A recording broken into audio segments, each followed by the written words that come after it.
You have the other immortals of this generation. If you look at this generation of professional basketball, there were three players who have clearly been the best players in the sport, in no particular order: KD, Steph, and LeBron.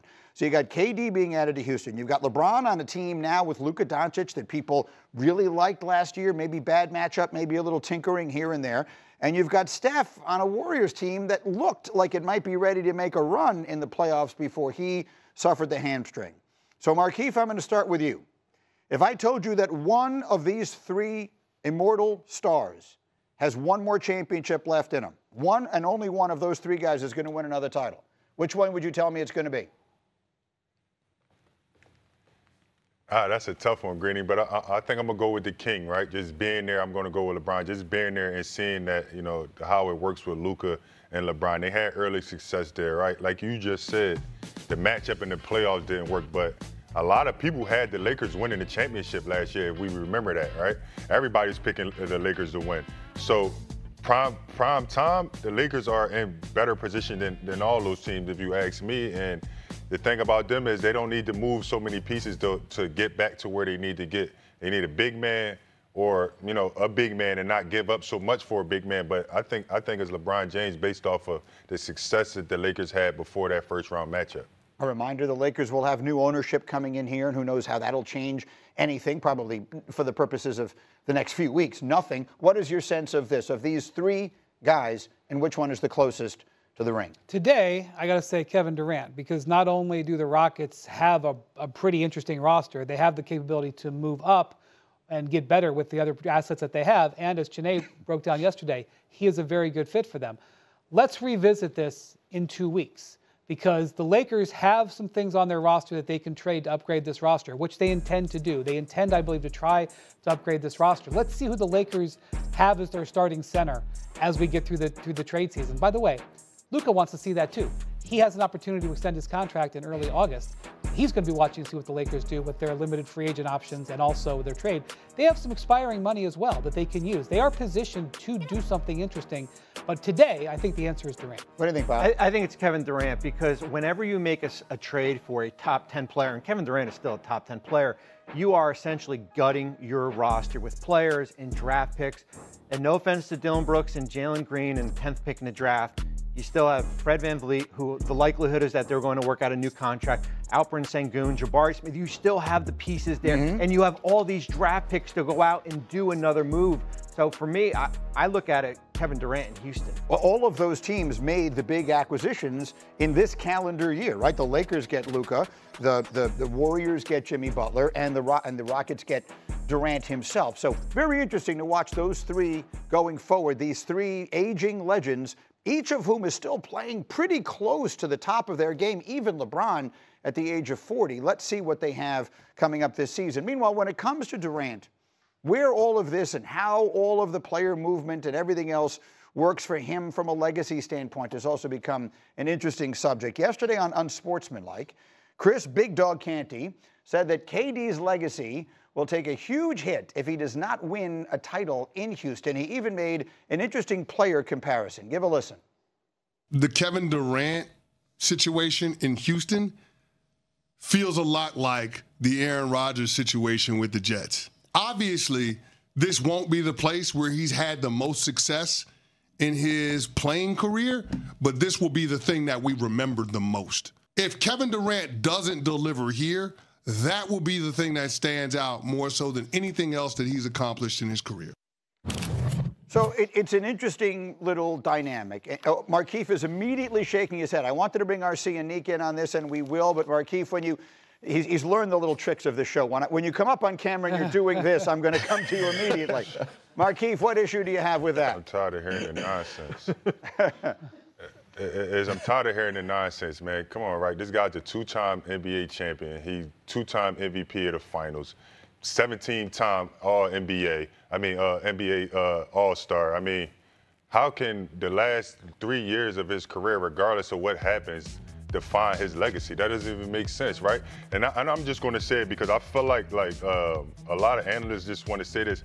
KD, we want you to be better in Houston, right? We want you to leave Houston a better place than what it was when you got there. We want you to compete for titles. We want you to do all the things that these people saying that you can't do. and leave it better than what it was in Phoenix, right? We don't want a Phoenix 2 times over, right? Because we thought they were wasted years of your career. We just want you to be better in Houston. I'm just going to say it for everybody. That's great. Instead of trying to diminish your legacy. And come on, man, these last 3 years, he's 37 years old. How can they define his legacy? Doesn't even make sense. It's an interesting question. I fully understand and appreciate what you were saying.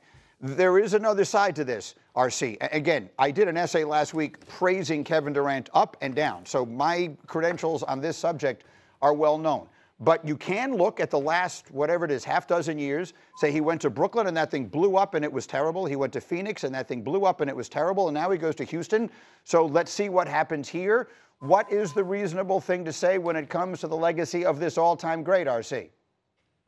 Well, I think the first thing is that I agree with Chris in some ways, and in other ways I don't. When you look at Kevin Durant's career and you compare him to those other 2 players you talked about, we could say, at least in my opinion, Kevin Durant's the best natural hooper, natural scorer I've ever seen in my life.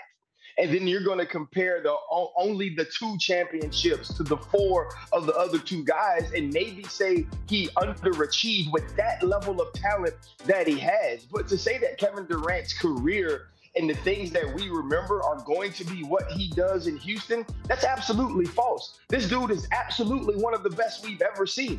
He went to the Golden State Warriors and he made them better. He was the best player on that team, no matter who they were before he got there. And they needed him to beat the Cleveland Cavaliers. If he wears an inch smaller shoe, they have a win over the Milwaukee Bucks in the playoffs in Brooklyn without the other good players on his team. And now he goes to Houston, which is a totally different situation than the Jets because they were the 2nd seed, because they got to keep Thompson, because they still have Van Vliet. And I believe that they're going to compete. I believe it's going to be a team that's difficult to beat, and we know he's going to play well. I saw this dude 10 minutes before this trade was announced, and he was cool as the other side of the pillow. You know why? Because when it comes to putting the basketball in the hole, they ain't got nobody in the world we ever seen like it. Yeah, obviously that's at Fanatics Fest where he was sitting on the stage when the trade became public, which was one of the truly surreal 2025 moments you could ever possibly have. Dominique, what about it? You hear this conversation, what do you think? Well, I mean, as good as Kevin Durant is at basketball, that's how good Chris Big Dog Canty is at radio, because he had us all up in arms about that absurd statement that we'll be able to we'll remember Kevin Durant by how it goes in these last few years. I think one of the more interesting things, like I had this debate a couple days ago about how good Kevin Durant is now. If you just go back and look at his tape from 5-10 years ago, he was even better. It's so mind-blowing how great a player he was. I do think when his career is over, him being one of a kind, or at least first of his kind, and I know Wemby is a different type of animal altogether because he's even taller, but being this guy with all these skills and at this height was something that we imagined was around, and there were players who had ability that was close to it, but no one's ever been a damn 7-foot guard like Kevin Durant was. He was moving with that type of quickness and athleticism. It was absurd. So I think that's what we're going to remember about him, is how he is just one of a kind and kind of opened up this new era of true unicorns. But I think Big Dog is right. That is going to be a footnote in his legacy, is that he won his championships in Golden State and he bounced around at the end of his career a little bit. It's a little unique for a player that good to end his career that way. Yeah, and I sort of, Wendy, do understand the vague comparison to Aaron Rodgers, because while Rodgers may not have redefined the position of quarterback in the NFL, he was the most talented guy at it for a very long time and didn't do the most high-level winning. And now here is KD at the end of his career on all of these teams. Wendy, what's the right thing to say here? Well, I do think there's a comparison that, Rodgers sort of forced his way to New York, and it came with a big new contract. KD certainly forced his way to Houston, and he's going to get a big new contract. It was so refreshing to hear RC there say what so many people, even within the NBA, will not admit, which is that the Warriors don't win those championships without Kevin Durant. I've got people I humongously respect, Hall of Famers, who talk about him being a rider in the back seat. They don't win in 2017 without him. That Cavs team was arguably the best team LeBron was ever on in Cleveland. In the 2018, it was only after Kyrie wanted out, after that team was broken by the great Kevin Durant in that final. So, no, his legacy is ironclad set in concrete. And if he gets anything at this point, it's additive to what has already been a first ballot Hall of Fame career. Very quickly, RC, go ahead. Draymond Green is on the pivot today, and he talks about this exact thing when addressing LeBron's ring culture sort of comments. And he says, listen, we needed KD. We went out to get KD to win a championship, and that's used to discredit Kevin Durant. When if you watch those games, he was absolutely needed in order to bring home those trophies for the Golden State Warriors to have number 2 and number 3. And that's why he was Finals MVP twice. Okay, this requires an entirely other segment to discuss because there are nuances to this that I would like to push back on, but I don't have time right now. We'll take a quick break. We'll come back with much more of this conversation. Plus, we'll talk about Shedeur Sanders. There were off-the-field injuries. Are they a big concern or much ado about nothing? The scrutiny on the Browns quarterback room is just getting started. We'll do that, and we'll do this. Here we go, Graziano. Sneaky Hembo coming for you. Aaron Rodgers has lost 6 playoff games in which his team allowed more than 30 points. Who is the only quarterback with more of those playoff losses in which his defense allowed more than 30 points? The answer is next.